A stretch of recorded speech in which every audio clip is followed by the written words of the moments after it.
about when did you get started with newsletters and the feed media? How did it come about?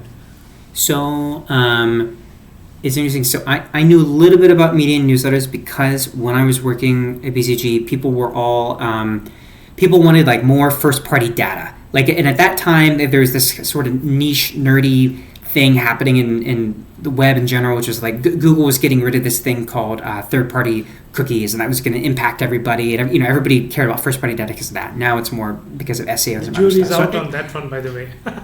I know. Wait, yeah, that's good. So Google totally reneged on that one because everybody threw a fit. But at the time, people were really worried about it. When I really, I think, learned more about newsletters operationally. So when I joined Apex, this was a cool company. We were acquiring mobile apps from entrepreneurs who bootstrapped. Maybe they didn't go to college, or they went to college and dropped out, and they're doing $1 to $10 million a year. All to them. Super super cool. 40, 50%, 60% EBITDA margin businesses, and two of those guys we bought a big $12 million a year portfolio from. They had that. They had a newsletter that was doing $1 million a year. They had a supplement brand that's doing $1 million a year. They're just great marketers. And so I originally thought... Like almost a decade ago? Is that right? Yeah, this was... when was this? This was probably in like 2022. 2021, 2022. A couple years ago.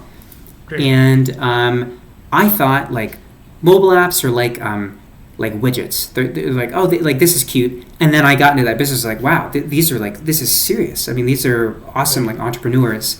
And they made me see the same thing in newsletters because they had a couple newsletters, and they knew about like Sean Purry and the Milk Road, and they knew a little bit about Beehive because of that.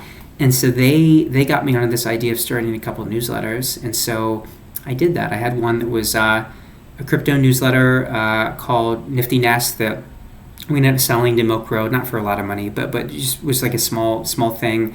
I had another newsletter for creators. So and I really loved writing newsletters. I loved growing them. I hated selling sponsorships. And so what I'm just kind of doing was like, oh, well, why don't I just do the part I like the growth part, for other newsletters. And that's sort of how the feed got started in, let's call it February of 2024, something like that.